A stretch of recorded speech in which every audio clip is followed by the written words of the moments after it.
Hello wrestling fans, the Wrestling Wizard here and welcome to another video. And in this video we're going to talk about the up and coming Summerslam. We're going to make some bold predictions. We're going to discuss some potential incoming returns along the way and other good stuff. But before we get to the good stuff, as always, be really appreciative if you could like the video, share the video, and subscribe if you're new. Talking of subscribers, I'd like to welcome all the new subscribers that have joined the channel lately. The whole point in setting up this channel was to build a huge wrestling community of passionate, like-minded wrestling fans that have a genuine intrigue in the current product and up-and-coming future storylines. Some of your creative ideas are absolute genius. WWE Creative should sign some of you up. You pick up on things that I've missed out, and genuinely I love reading your comments and hearing your opinions. Enough of that, let's get down to business. Let's get down to the match card. Now in regards to the current SummerSlam match card, we've got to bear in mind this is still kind of the backlog, if you like, of the Vince McMahon regime. This is a Vince McMahon SummerSlam card. We've got to take it with a pinch of salt. It's going to be time until the new creative team, the new dynamic within the WWE hierarchy, figures things out and makes changes along the way. So bear that in mind.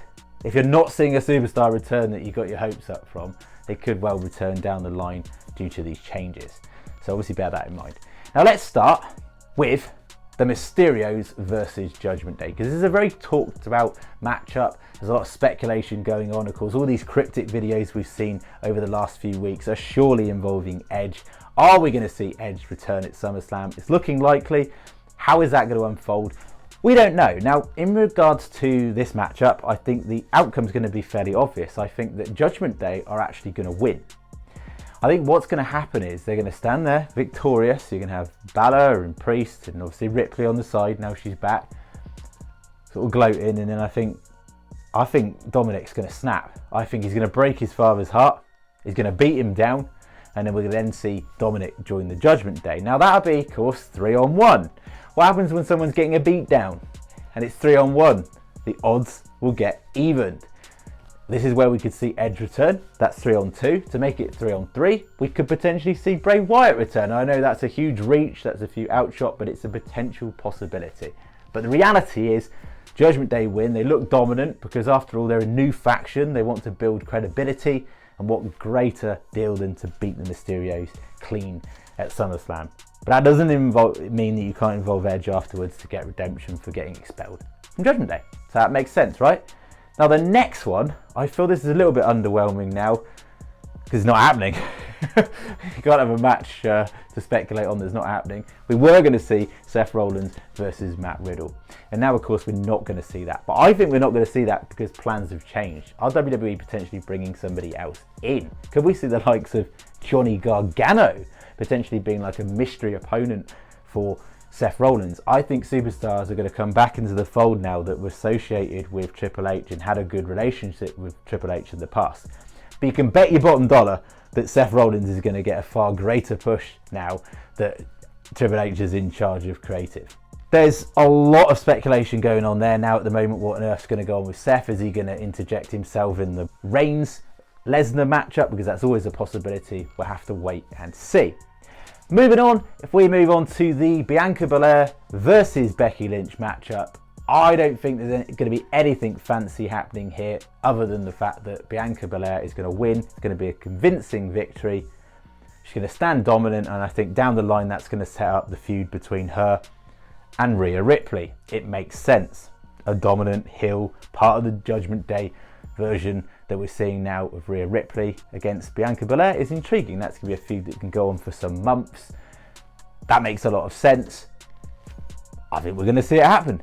I don't think there's going to be any interference. If we do see interference, we could potentially see interference from Bayley, a returning Bayley, and of course her getting her matchup that she deserved before she went away and got injured against Bianca. That's always a possibility you've got to explore. But I feel that WWE are slowly going to tease back to a Becky Lynch face turn. Ronda's going to go the other way. We'll get onto that in a moment, and those two are going to face at WrestleMania 39. Like that was always the plan. Moving swiftly on to the next women's matchup, and of course Liv Morgan versus Ronda Rousey. Now, it's great to see the ovation that Liv Morgan's getting, the recognition that Liv Morgan deserves. However, you can't not address the obvious elephant in the room. She is against Ronda Rousey. Ronda Rousey is a better wrestler. I'm not afraid to say that. Liv Morgan is the more over and certainly the better babyface here, which is why I think we're going to see a heel turn from Ronda Rousey that involves her snapping and getting herself DQ'd, or we could potentially see the return of none other than Charlotte Flair emerging, costing Ronda Rousey. And yes, those two are going to go and have a feud that no one really cares about now. However, at least that keeps Liv strong, keeps the belt on Liv Morgan, keeps her dominant, keeps her popular, a lead babyface champion on SmackDown.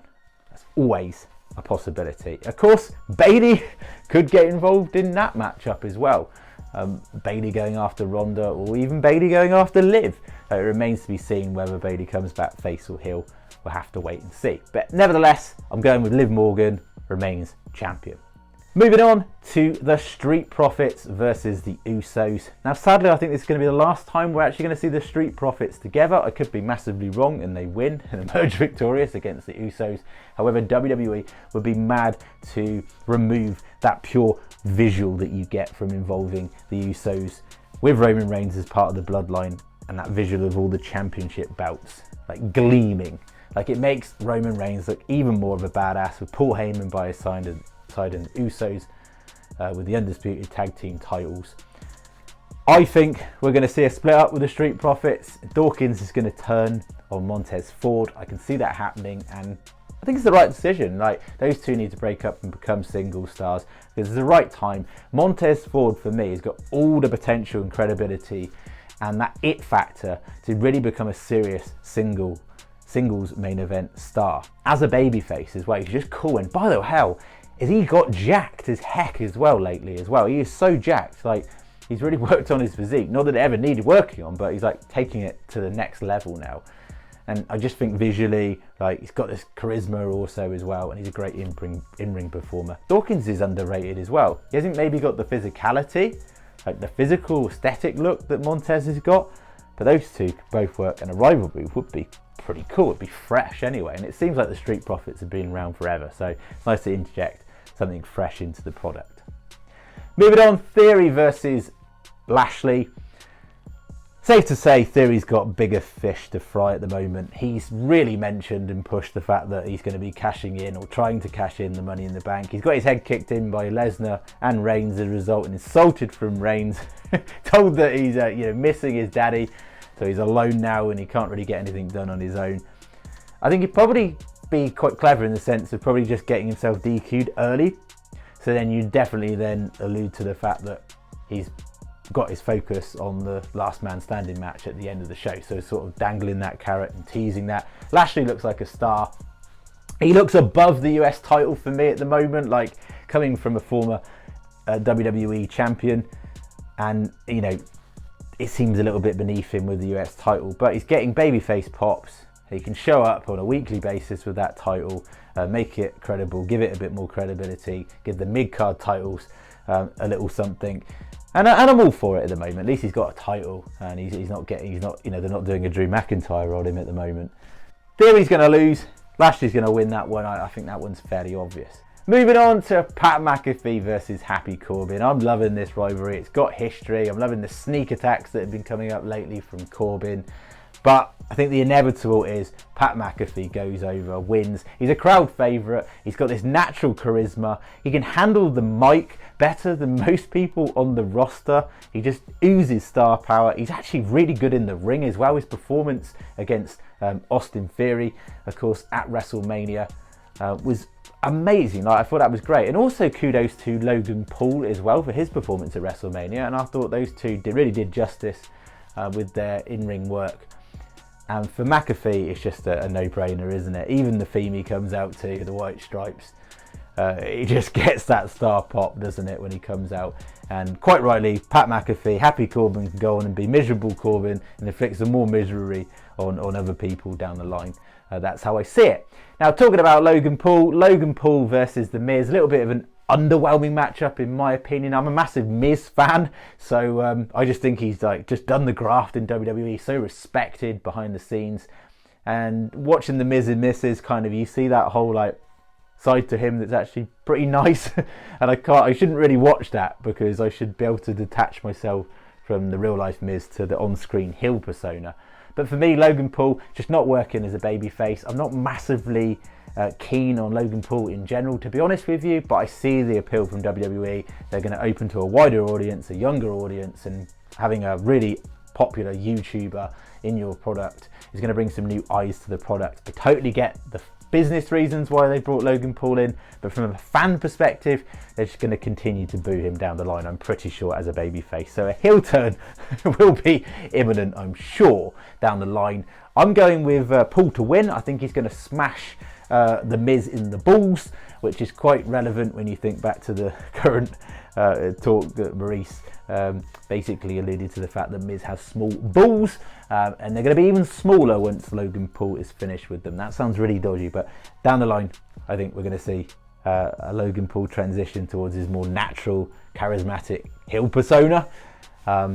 But a Paul victory. And finally, that brings us on to the main course, the last standing matchup between Brock Lesnar and Roman Reigns.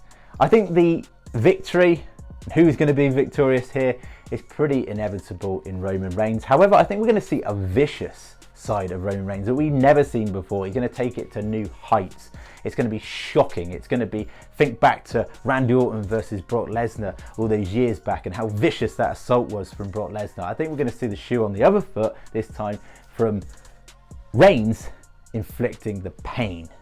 Here comes the pain, but this time from Roman Reigns. We're going to see this beat down. If Austin Theory comes and cashes in, it's going to be a failed one. I'm sorry, as much as charisma as that guy shows, as much potential as that guy's got, it's not his time right now. I think it'd be a failed cash in. The original plan allegedly was for Cody Rhodes to win the Money in the Bank briefcase, but obviously that couldn't happen.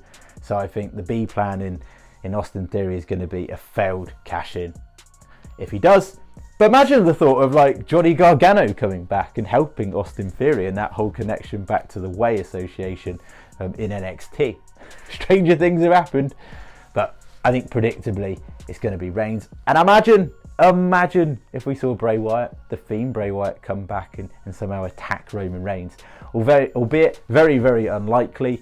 It's again another possibility. It's a possibility Bray Wyatt could come back and be Seth Rollins' mystery opponent. It's been no secret that those two have wanted to face each other in the past. Again. So who knows? Who knows? But it's really exciting. I'm genuinely pumped. I'm glad it's a Saturday. Being here in the UK, it means I can actually chill and watch it on a Saturday rather than it being on a Sunday late before a Monday start. But exciting times. Thank you so much for watching this video. If you got through to the end, again, always appreciate it. It'd mean the world if you could like the video, share the video, and subscribe if you're new. And we'll see you after, or potentially before maybe, if some new news comes up, SummerSlam. See you soon.